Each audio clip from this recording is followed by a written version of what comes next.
Selamat pagi dan selamat datang bagi kita sekalian. Dan shalom. Shalom.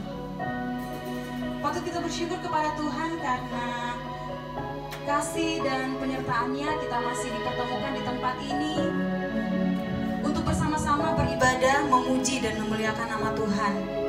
Mari kita ambil waktu sejenak, kita bersaat teduh. Kita siapkan hati dan pikiran kita untuk masuk dalam hadirat Allah. Mari bersama-sama kita puji Dia, kita agungkan Dia. Karena Dia adalah yang terindah, Dia yang termanis. Kita bersama-sama mengangkat satu pujian, Kau yang terindah.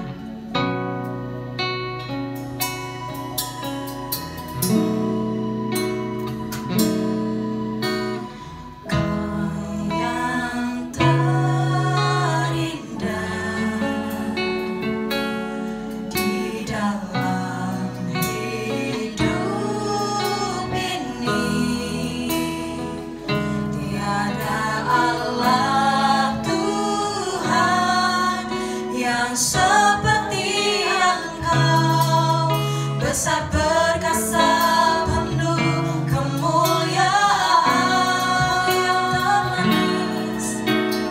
Kau yang termanis di dalam hidup ini. Ku cinta Kau dari segala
Yesus, Tuhan dan Raja kami.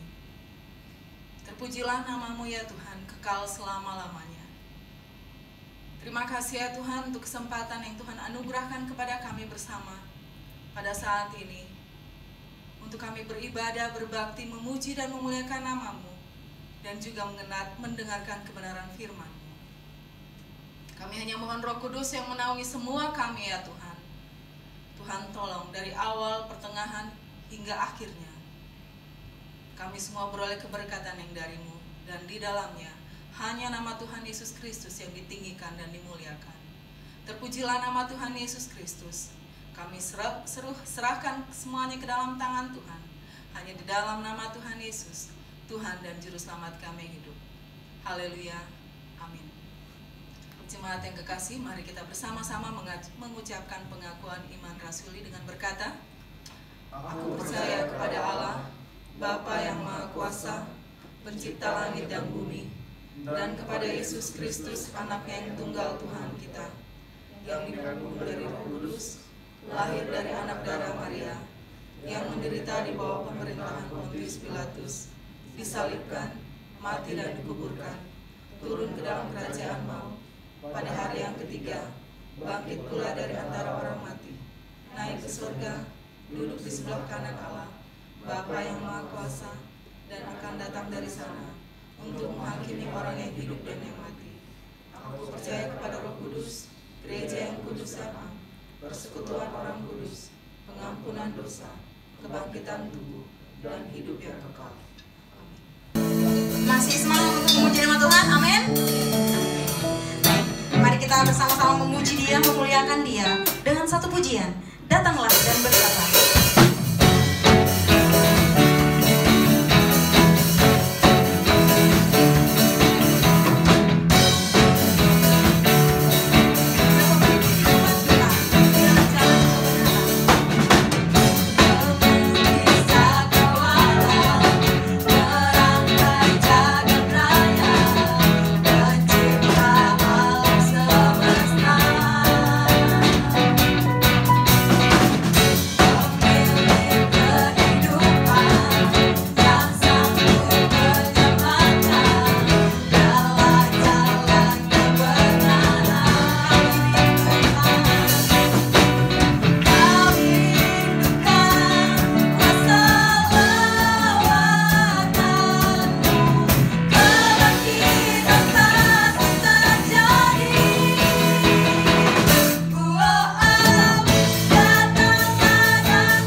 membaca nats bacaan kita yang terambil dari 2 Tawarik pasalnya yang ke-14.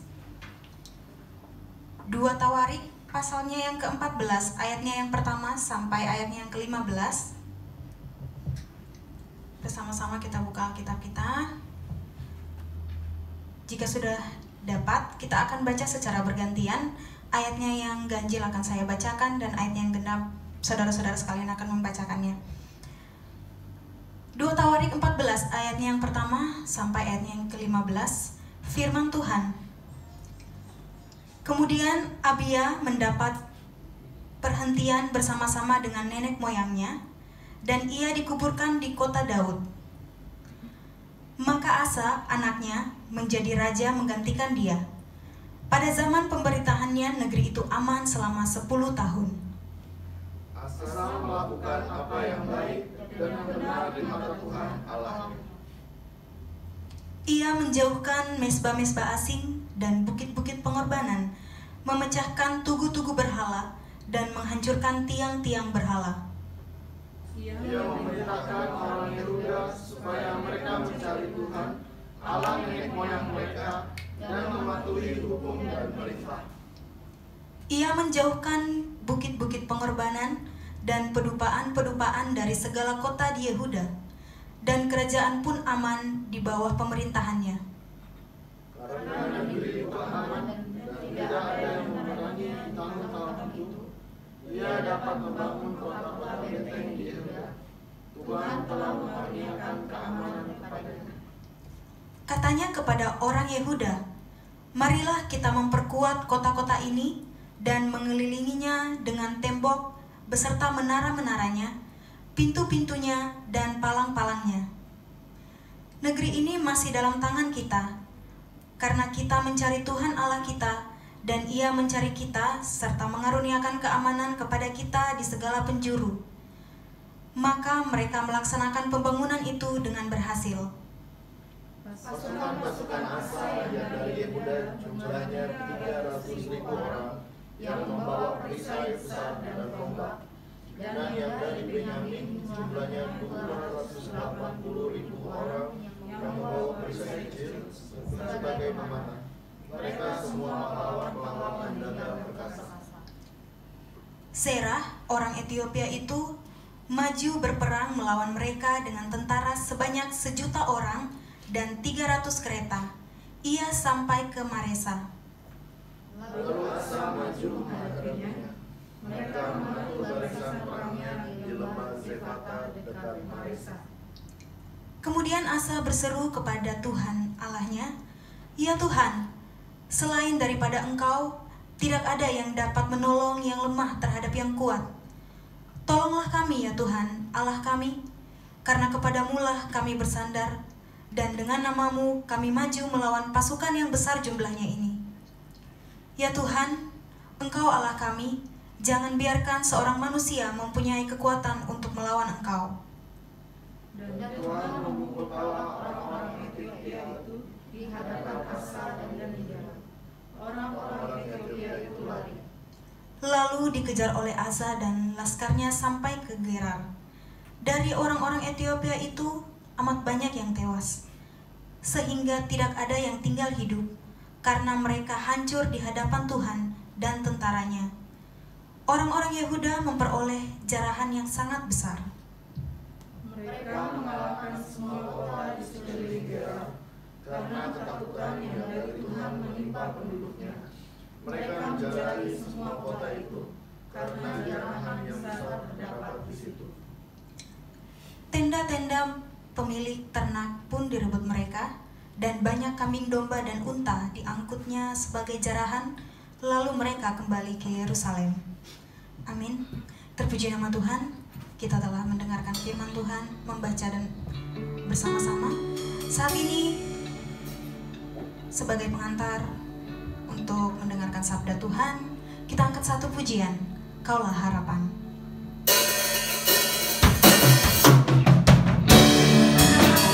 Kekuatan kita dapat menjalani hidup, tapi oleh karena pertolongan Tuhan, semuanya dapat berjalan dengan baik.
satu-satunya sumber kehidupan kami. Terima kasih ya Tuhan Yesus Kristus. Tiba saatnya kami akan mendengarkan kebenaran firman-Mu. Tuhan, tolong kuasai hati dan pikiran kami. Roh Kudus yang bekerja di dalam setiap kami ya Bapa. Dan Tuhan yang memampukan hamba, sehingga biarlah firman Tuhan ini menjadi berkat bagi setiap pribadi lepas pribadi, semakin dikuatkan, semakin diteguhkan, dan semakin bertumbuh dewasa di dalam Tuhan. Terpujilah nama-Mu ya Bapa. Dalam nama Tuhan Yesus Kristus kami berdoa. Haleluya. Amin. Shalom. Ada sukacita? Amin. Haleluya. Kita kembali bertemu. Puji Tuhan, kita masih ada kesempatan untuk dapat beribadah bersama-sama. Dengan informasi yang kita dengar bahwa PSBB dilanjutkan kembali untuk wilayah DKI. Benar? Tetapi Tuhan masih memberikan kita waktu untuk kita berbakti beribadah bersama-sama. Mari kita pakai itu untuk bersama-sama bersekutu. Dan pada siang hari ini kita akan mendengarkan kebenaran firman Tuhan. Dan saya mengajak kita semua kembali untuk melihat di dalam firman Tuhan yang kita sudah baca bersama, yaitu 2 Tawarik pasal 14 ayat yang pertama, ayat 1 sampai ayat yang 15. Mari kita melihat kembali pada kebenaran firman Tuhan yang kita sudah baca bersama-sama.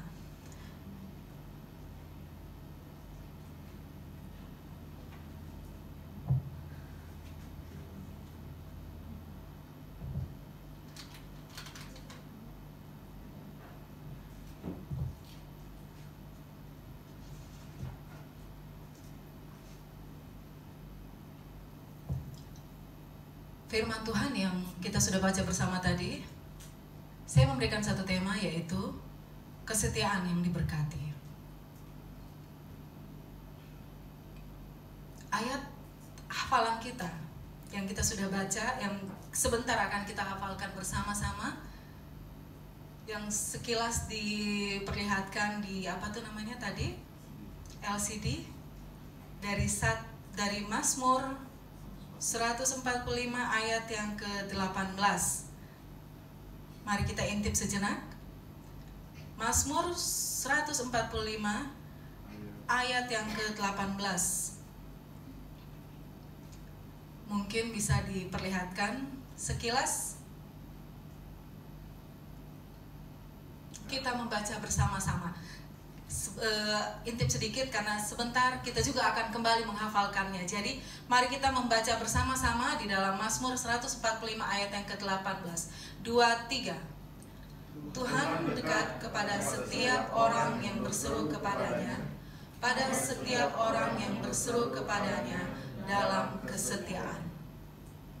Haleluya. Tema yang diberikan, kesetiaan yang diberkati. Dalam satu hubungan, sikap setia itu menjadi salah satu dasar yang penting. Benar tidak? Kalau seseorang sudah mengambil komitmen, 2 orang sudah mengambil komitmen untuk menjalin satu hubungan, pasti di dalamnya ada unsur kesetiaan. Apalagi bagi orang yang sudah berumah tangga, itu sudah tidak bisa diganggu gugat lagi. Setia dalam suka maupun duka. Saat susah maupun senang, sakit maupun sehat. Jadi Pak Mariano yang sudah menemani istri beberapa hari kemarin di rumah sakit, dan selanjutnya akan menemani kembali di rumah mertua, salah satu contoh. Sehat maupun sakit, susah maupun senang, komitmen kesetiaan sangat penting dimiliki, apalagi bagi setiap anak-anak Tuhan.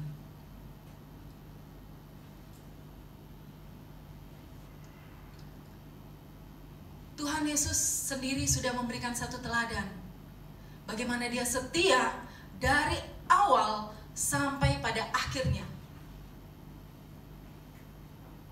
Setia mengikuti setiap apa yang sudah digariskan, apa yang Tuhan Bapa sudah tetapkan untuk dijalaninya selama berada di dalam dunia. Teladan Tuhan Yesus Kristus. Tuhan memberikan teladan itu kepada kita.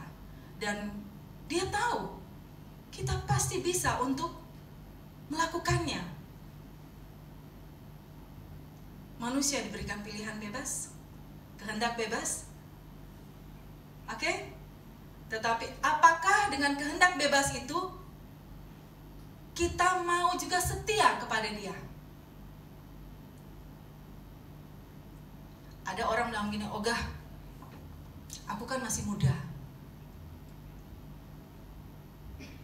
Nggak apa-apa lah, sedikit-sedikit melenceng ke kiri, belok ke kanan. Ngapain melihat hal yang lurus di depan? Nanti kalau sudah umur 40-an tahun ke atas, baru tuh mulai memperbaiki hidup."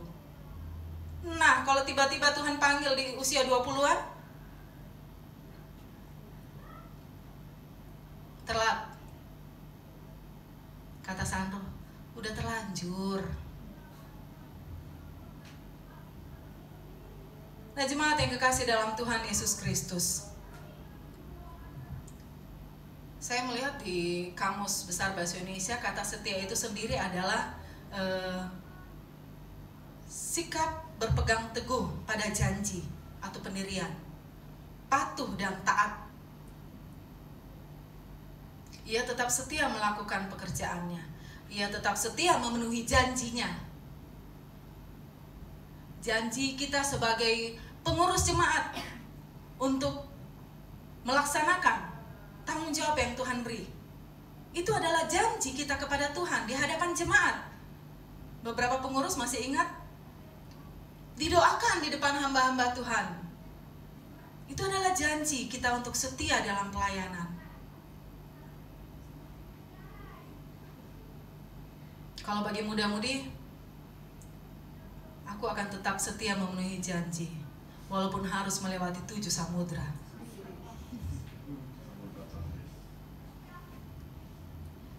Cari tas saja. Nah, jemaat yang kekasih dalam Tuhan Yesus Kristus, saya melihat pada kebenaran firman Tuhan. Mazmur 33 ayat 4 berkata, "Sebab firman Tuhan itu benar, segala sesuatu dikerjakannya dengan kesetiaan." Segala sesuatu dikerjakan dengan kesetiaan. Dan sekarang apakah kita sudah setia kepadanya di dalam segala hal? Kata setia itu sebenarnya enteng aja ya didengar. Tetapi untuk mengaplikasikannya di dalam kehidupan sehari-hari, tentunya agak endande, agak berat. Komitmen untuk setia terhadap pasangan kadang membuat orang melenceng kiri atau kanan. Dan itu bisa diukur bagaimana komitmen dia untuk setia di dalam pelayanan, setia kepada Tuhan Yesus Kristus, mengikut Yesus Kristus sampai pada akhir hayat. Mari kita melihat kembali di dalam 2 Tawarik 14. Asa adalah Raja Yehuda ketiga yang menggantikan Abia, ayahnya yang meninggal. Dan dia waktu itu masih muda. Seorang muda yang masih penuh dengan gejolak. Seorang muda yang masih memiliki tentunya emosi yang belum stabil. Dan sebagai seorang muda yang menjadi seorang raja, tentunya ada banyak perencanaan-perencanaan. Wah, kalau saya sebagai raja, saya akan melakukan hal-hal yang mungkin bagi dirinya bisa, ya apalagi sebagai orang muda, bisa mencari istri yang banyak mungkin, mencari harta kekayaan yang banyak mungkin.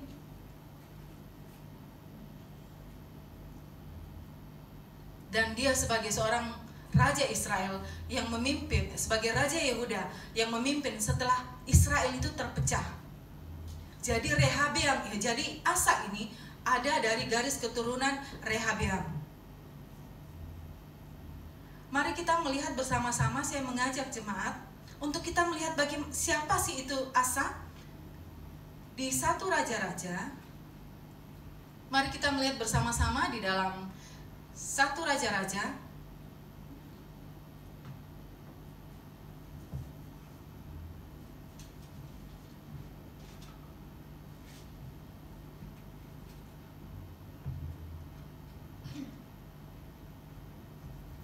Raja-Raja 14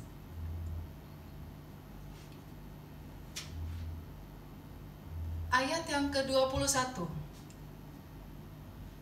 Saya mengajak yang perempuan membaca ayat yang ke-21, 1 Raja-Raja 14 ayat 21 sampai pada ayat yang ke-24. Yang perempuan membaca ayat yang ke-21 dan yang laki-laki membaca ayat yang ke-22. Demikian silih berganti sampai ayat yang ke-24. Yang perempuan dulu 21. Udah dapat? 23. Adapun Rehabeam anak Salomo, ia memerintah di Yehuda. Rehabeam berumur 41 tahun pada waktu ia menjadi raja, dan 17 tahun lamanya ia memerintah di Yerusalem, kota yang dipilih Tuhan dari antara segala suku Israel untuk membuat namanya tinggal di situ. Nama ibunya ialah Naamah, seorang perempuan Amon.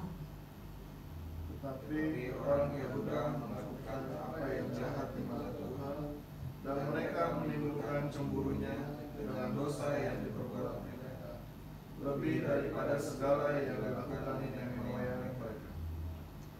Sebab mereka pun juga mendirikan tembok-tembok pengorbanan dan tugu-tugu berhala dan tiang-tiang berhala di atas setiap bukit yang tinggi dan di bawah setiap pohon yang rimbun. Bahkan ada pelacuran bakti di negeri itu. Mereka berlaku sesuai dengan segala perbuatan keji bangsa-bangsa yang telah dilarang Tuhan dari orang Israel. Bahkan sudah ya ayat 24, maaf. Nah, pada pasal 15 kita melihat bersama-sama ayat yang ke-8. Karena Asa ini dari garis keturunan Rehabeam, ayat yang ke-8 dari pasal 15.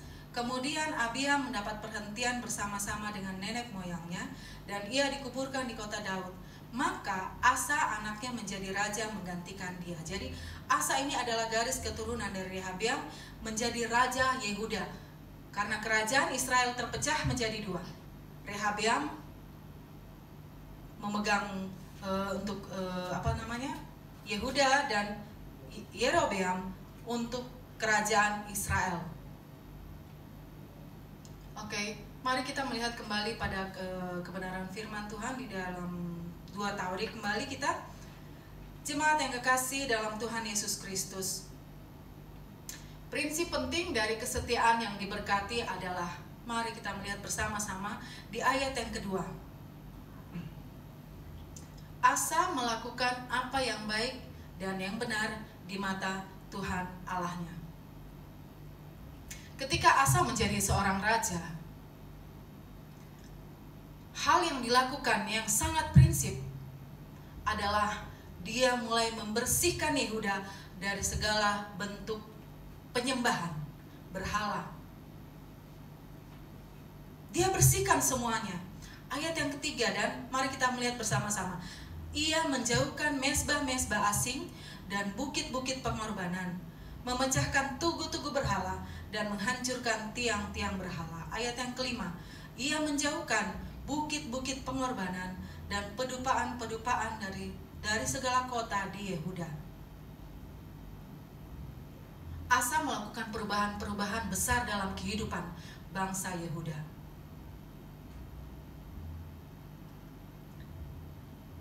Bangsa Yehuda lebih sedikit dibanding kerajaan Israel. Karena Rehabeam hanya mendapat 2 suku. Israel 10 suku yang dipegang oleh Yerobeam. Tetapi rupanya mereka sudah disusupi oleh penyembahan-penyembahan berhala. Tindakan Asa melakukan perubahan-perubahan besar dalam kehidupan bangsa Yehuda yang Tuhan percayakan kepadanya. Itu tidak mudah untuk dia lakukan.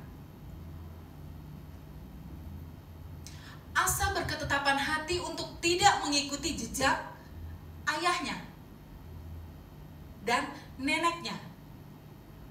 Karena Abiam itu adalah penyembah berhala.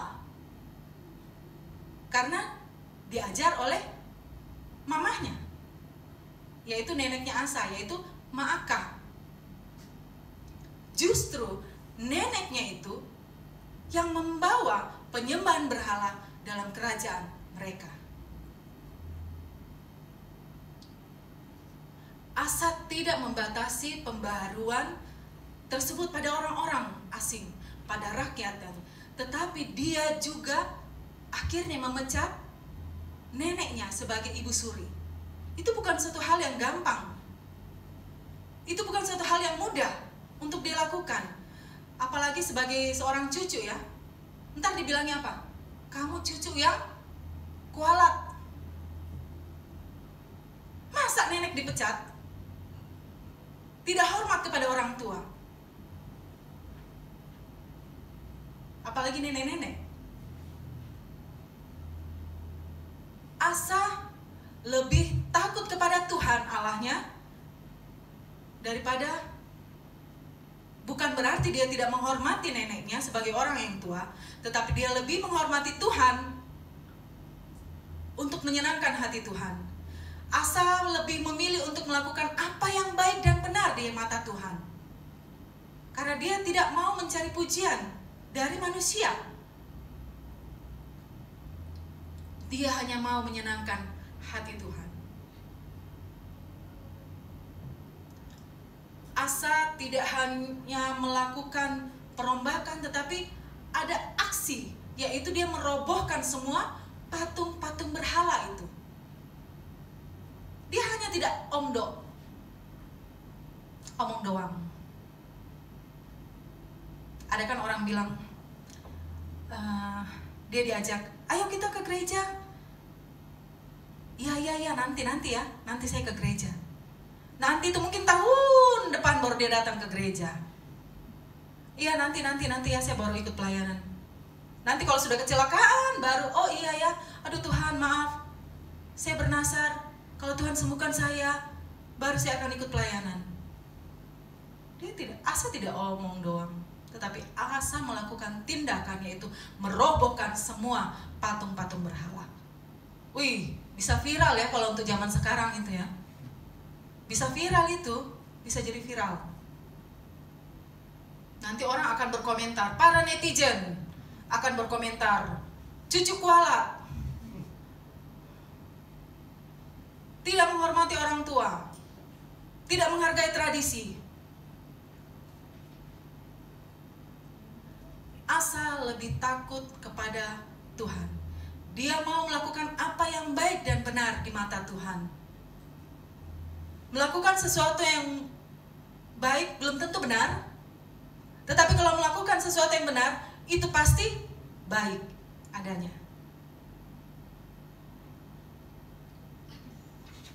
Jemaat yang kekasih dalam Tuhan Yesus Kristus,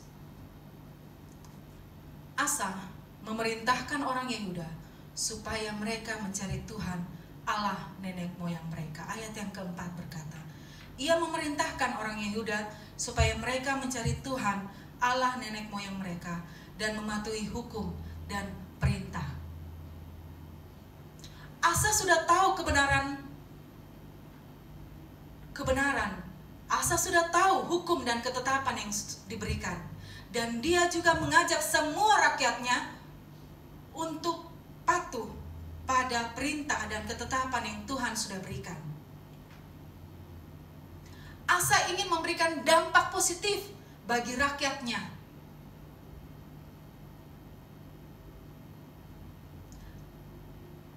Orang-orang Kristen zaman sekarang, dampak positif apa yang bisa kita berikan kepada orang-orang yang ada di sekitar kita? Tidak usah jauh-jauh. Orang yang ada di lingkungan dekat kita aja. Di rumah. Terhadap saudara-saudara kita. Terhadap tetangga kita mungkin, yang orang-orang yang ada di sekitar kita. Komunitas kita sebagai anak-anak Tuhan. Dampak positif yang hendaknya harus kita pancarkan dalam kehidupan kita.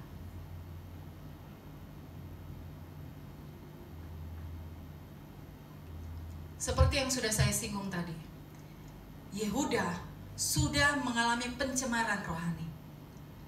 Sebab pola dasar dari sejarah Yehuda adalah kemerosotan iman. Itu sudah kita baca bersama di dalam 1 Raja-Raja 14 tadi, ayat yang ke-22 sampai pada 24. Semua, saya tidak bisa bayangkan ya, betapa susah hati Asa mungkin ya, melihat rakyat yang dipercayakan kepadanya adalah penyembah-penyembah berhala. Dan pada saat dia menjadi seorang raja, dia sudah menetapkan hatinya untuk melakukan apa yang baik dan benar di mata Tuhan. Dia memerintahkan orang Yehuda supaya mencari Tuhan Allah nenek moyang mereka.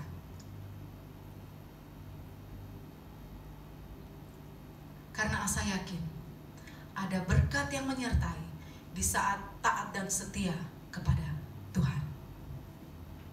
Setuju tidak? Setuju tidak? Setuju. Dibawakan beberapa hari kemarin, setuju tidak setuju? Dan pertanyaan-pertanyaan itu diberikan. Tetapi saat ini tidak ada bilang kata tidak setuju, karena kalau kita tidak setuju, maka patut dipertanyakan keberadaan kekristenan yang dimiliki. Jangan akhirnya kita dicap menjadi, dia hanya Kristen KTP, kata ponakan-ponakan di Kupang, dia hanya orang Kristen KTP, Nah, jemaat yang kekasih dalam Tuhan Yesus Kristus, ayat yang kelima, dan kerajaan pun aman di bawah pemerintahannya selama 10 tahun. Kerajaan itu aman di bawah pemerintahan Asa.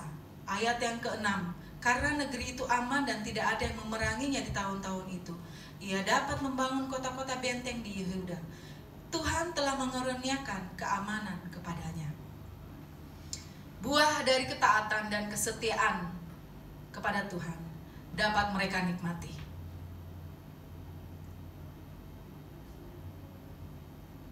Zaman sekarang semakin canggih teknologi. Kita pun sebagai orang-orang percaya khususnya, kita harus lebih bijak untuk menyikapi.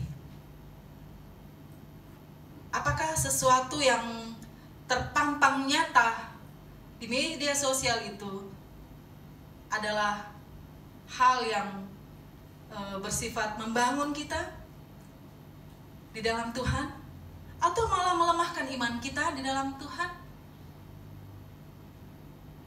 Mendengar segala macam komentar atau apapun itu, harus bisa lebih selektif. Dan bukan hanya itu saja. Di masa-masa sekarang, kayak Sandro belajar online, terus mami belanja online, kadang-kadang mami makan online, ya kan? Tapi ada juga pinjol. Tahu itu? Pinjaman online. Semua kan pasti tahu. Hati-hati jangan terjebak dengan pinjol. Karena bisa menyesatkan. Ada seorang teman, HP-nya sampai dibanting suaminya gegara pinjol itu. Iseng-iseng karena juga lagi butuh duit. Dana habis untuk pilkada mungkin kemarin-kemarin. Dan akhirnya pada saat masuk SMS, kami menawarkan dan akhirnya klik, tanpa pikir panjang lagi, tanpa memikirkan, aduh, Tuhan betul tidak ini berkat yang Tuhan kasihkah dari Tuhan? Padahal itu kan dari manusia yang menyesatkan. Tanpa pikir panjang akhirnya menyetujui segala syarat dan ketentuan yang berlaku. Dan akhirnya seluruh Indonesia, maaf terlalu hiperbol kali ya, setiap orang-orang ada datanya di HP-nya akhirnya tahu, oh beliau itu pinjol juga ya, ikut-ikutan. Kita yang tidak tahu akhirnya tahu. Saya sempat dapat SMS juga dari online itu. Nah, teman Anda yang mungkin saudara ini beralamat ini HP begini telah melakukan pinjaman begini dengan kata huruf besar penipu. Aduh, prihatin ningsih deh. Kasihan. Apakah itu sudah baik dan benar di mata Tuhan yang dilakukan? Tindakan yang diambil itu, apakah itu sudah mendatangkan kebaikan atau malah merugikan diri sendiri? Bukan hanya merugikan diri sendiri, mempermalukan diri sendiri. Akhirnya semua orang tahu. Jemaat yang kekasih dalam Tuhan Yesus Kristus, kembali kita pada kebenaran firman Tuhan. Yang kedua, selanjutnya mari kita melihat di dalam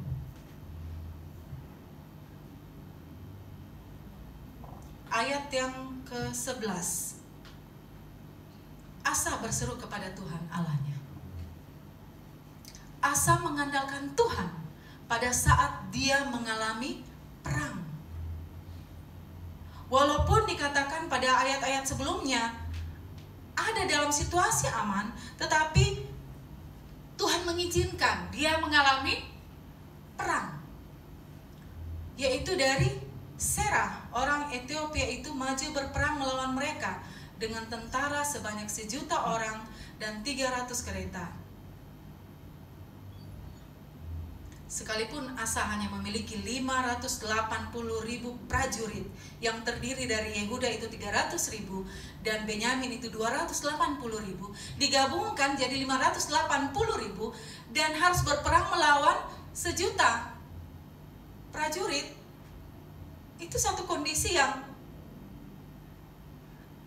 ini pasti kalah nih. Secara manusia kan pasti kalah, tidak seimbang. Ingat bagaimana Daud melawan Goliat yang tinggi besar. Goliat malah meremehkan Daud. Orang Manado bilang kacuping ana, ya kan? Anak kecil, ngapain mau lawan orang besar? Tetapi Asa karena dia mengandalkan Tuhan, hal yang dilakukan adalah Asa berseru kepada Tuhan Allahnya. Dia berkata, ya Tuhan, selain daripada Engkau, tidak ada yang dapat menolong yang lemah terhadap yang kuat. Tolonglah kami ya Tuhan, Allah kami. Karena kepadamu-lah kami bersandar, dan dengan nama-Mu kami maju melawan pasukan yang besar jumlahnya ini. Ya Tuhan, Engkau Allah kami. Jangan biarkan seorang manusia mempunyai kekuatan untuk melawan Engkau. Serah adalah seorang sewaan dari negeri itu. Dan dia menjadi komandan pasukan yang datang hendak merampok negeri Yehuda. Secara logika dan secara strategi perang, tentunya Asa bisa dikatakan kalah. Tetapi pada waktu dia berseru kepada nama Tuhan, dia mengandalkan Tuhan, Apa yang Tuhan lakukan? Tuhan menghancurkan mereka. Tuhan menghancurkan para lawan. Asa tidak berdaya. Asa mengakui itu di hadapan Tuhan.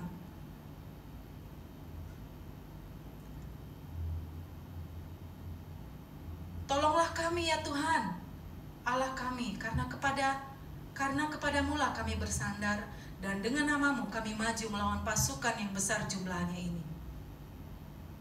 Tetapi bagi Allah, segala sesuatu yang mustahil menurut manusia, tetapi bagi Tuhan, tidak ada yang mustahil.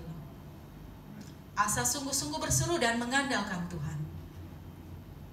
Maka Allah yang bertindak dan berperang melawan orang Ethiopia itu. Malah mereka bisa menghancurkan semua musuh. Saat kita berseru pada nama Tuhan, saat kita mengandalkan Dia sebagai satu-satunya penolong kita yang hidup, ada kedamaian, ada sukacita, ada damai sejahtera, dan ada satu pengharapan bahwa Tuhan pasti menyelesaikan semuanya. Tuhan tidak menyelesaikan setengah-setengah, tetapi Tuhan pasti menyelesaikan semuanya. Yeremia 17 ayat 7 berkata, diberkatilah orang yang mengandalkan Tuhan dan yang menaruh harapannya pada Tuhan. Dan di dalam Mazmur 60, mari kita membuka bersama-sama di dalam Mazmur 60.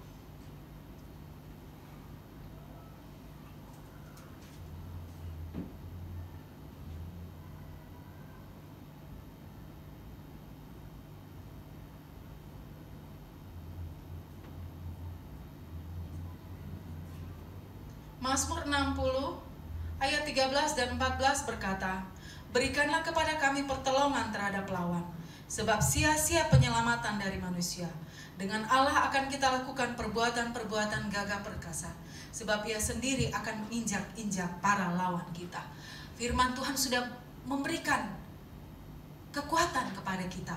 Firman Tuhan sudah memberikan peneguhan kepada kita. Harusnya kita tetap setia membaca dan melihat pada kebenaran firman Tuhan. Di saat kita lemah, apalagi dengan situasi yang terjadi sekarang ini, Tuhan sampai kapan ini akan berlangsung? Tetapi kita sebagai anak-anak Tuhan, pengharapan kita adalah pengharapan yang hidup di dalam Tuhan. Ada banyak problema yang terjadi di luar sana. Saya tidak tahu masalah jemaat yang ada. Pribadi lepas pribadi. Hanya Tuhan yang tahu. Dan saat kita berseru dan mengandalkan Tuhan, Tuhan pasti memberikan jalan keluar. Dan saat lemah pun, Tuhan, saya sudah capek. Tuhan tolong beri kekuatan. Dan Tuhan pasti memberikan kekuatan ekstra kepada kita di saat kita berseru kepada Dia, di saat kita mengandalkan Dia sebagai satu-satunya penolong kita yang hidup. Amin. Mari kita berdoa.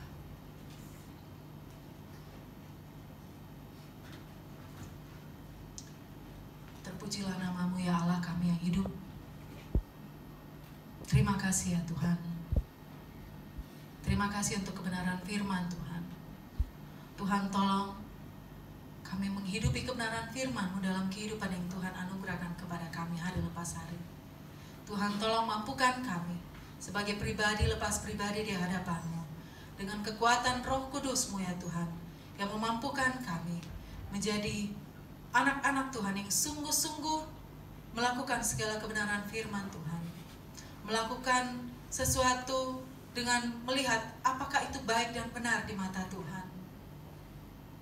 Dan dengan sungguh-sungguh juga hidup mengandalkan Tuhan sebagai satu-satunya penolong kami yang hidup. Berseru hanya kepada-Mu ya Tuhan. Terima kasih ya Tuhan Yesus Kristus. Kami berdoa hanya di dalam nama Tuhan Yesus, Tuhan dan Juru Selamat kami yang hidup. Haleluya. Amin. Baik, terpuji nama Tuhan, kita telah bersama-sama mendengarkan warta jemaat dan juga mendengarkan firman Tuhan pada hari ini. Semoga firman Tuhan menjadi kekuatan dalam kehidupan kita. Dan saat ini kita akan memberikan persembahan syukur, dan persembahan akan dijalankan 2 kantong dan juga tersedia kotak untuk sarana dan prasarana. Mengiringi persembahan kita angkat satu pujian, Tiada Terukur.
Gaya Hidup Kalvari. Saya undang saudara-saudara sekalian untuk bangkit berdiri.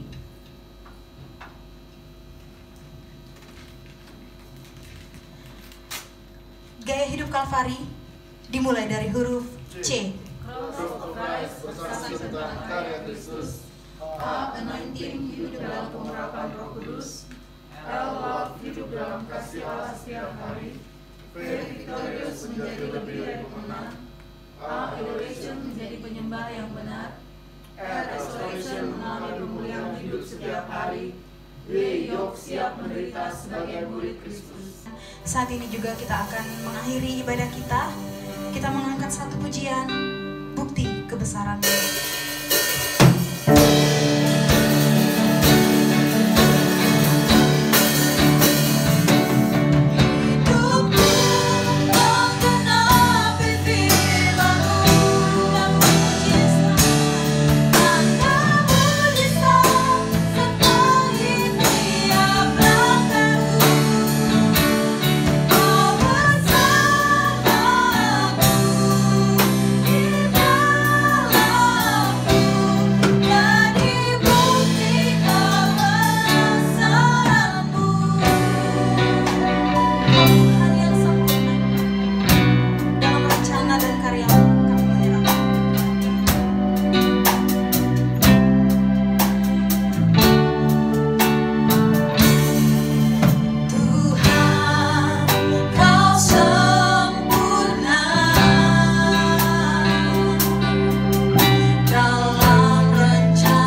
kami jemaat yang kekasih, kita berdoa. Bapa kami di surga, terpujilah Engkau kekal selama-lamanya ya Tuhan. Terima kasih ya Tuhan, hari lepas hari yang Tuhan anugerahkan kepada kami. Tuhan Yesus yang memberkati setiap jemaat Tuhan dalam seluruh keberadaan, dalam segala aktivitas. Tuhan Yesus yang memberkati, yang sekolah, kuliah, ujian, praktek, dinas, Tuhan tolong memberkati ya Tuhan. Yang berbisnis Tuhan memberkati. Tuhan tolong jaga setiap langkah kaki jemaat Tuhan, dimanapun berada ya Bapa. Tuhan beri perlindungan semua kami ya Tuhan. Tuhan tolong ya Tuhan. Kami mohon keberkatan Tuhan khusus untuk Ibu Eris. Tuhan tolong dalam kondisi pasca operasi. Kami mohon Tuhan kuasa bilur darah Tuhan Yesus Kristus yang menyembuhkan semua luka-luka bekas operasi ya Tuhan. Tuhan tolong ya Tuhan, dalam nama Tuhan Yesus kami sungguh yakin dan percaya ya Tuhan, kemahakuasaan Tuhan, Tuhan anugerahkan kepada Ibu Eris sehingga kembali dapat melakukan aktivitasnya ya Bapa. Tuhan berikan kekuatan baru ya Bapa. Tuhan terima kasih ya Tuhan. Memberkati juga Tuhan, tolong untuk setiap jemaat Tuhan yang tidak sempat hadir. Tuhan tolong di waktu-waktu yang akan datang mereka bersama-sama beribadah dengan kami di tempat-Mu ini. Tuhan terima kasih ya Bapa. Kami berdoa Tuhan, tolong Tuhan untuk keadaan negara dan bangsa kami, bangsa Indonesia. Kami mohon kasih sayang keberkatan Tuhan dengan pandemi yang terjadi, virus COVID-19 ini Tuhan. Dalam nama Tuhan Yesus kami berdoa, mohon Tuhan tolong matikan penyebarannya ya Bapa. Tuhan tolong ya Tuhan, sehingga semua kami ya Tuhan dipulihkan. Dan semua khusus dengan mereka yang terinfeksi, Tuhan tolong sembuhkan mereka ya Bapa. Tuhan terima kasih ya Bapa untuk semua tenaga medis. Tuhan tolong memberkati mereka, lindungi mereka juga ya Tuhan. Tuhan memberkati juga Bapa untuk beberapa jemaat Tuhan yang ada di kampung halaman mereka masing-masing. Tuhan tolong memberkati, lindungi mereka juga ya Bapa. Kami berdoa Tuhan Yesus yang memberkati juga untuk kerinduan kami Bapa untuk tempat ibadah permanen. Kami hanya mohon keberkatan Tuhan di dalamnya ya Tuhan. Kehendak Tuhan yang jadi untuk malam dana yang tertunda ya Bapa. Terima kasih ya Tuhan Yesus Kristus. Kami berdoa juga ya Tuhan Yesus yang memberkati lingkungan sekitar kami di tempat ini. Tuhan tolong lindungi, maupun lingkungan sekitar jemaat Tuhan dimanapun mereka berada. Tuhan tolong pagari dengan pasukan malaikat Tuhan senantiasa. Terima kasih ya Tuhan Yesus Kristus. Kami berdoa Tuhan Yesus, tolong ya Tuhan. Di hari-hari ke depan Tuhan, kami hanya mohon perlindungan Tuhan Yesus Kristus yang menjauhkan dari segala mara bahaya ya Tuhan. Tuhan tolong sehingga di minggu yang akan datang kami kembali dapat bersama-sama memuji dan memuliakan nama Tuhan Yesus Kristus. Terpujilah nama-Mu ya Bapa kekal selama-lamanya ya Tuhan. Kami hanya mohon Tuhan kasih dan anugerah Tuhan Yesus Kristus yang melingkupi kami ya Bapa, hari lepas hari hingga Maranatha. Tuhan Yesus datang kembali mengangkat saleh-salehnya. Kita menyanyi Bapa terima kasih.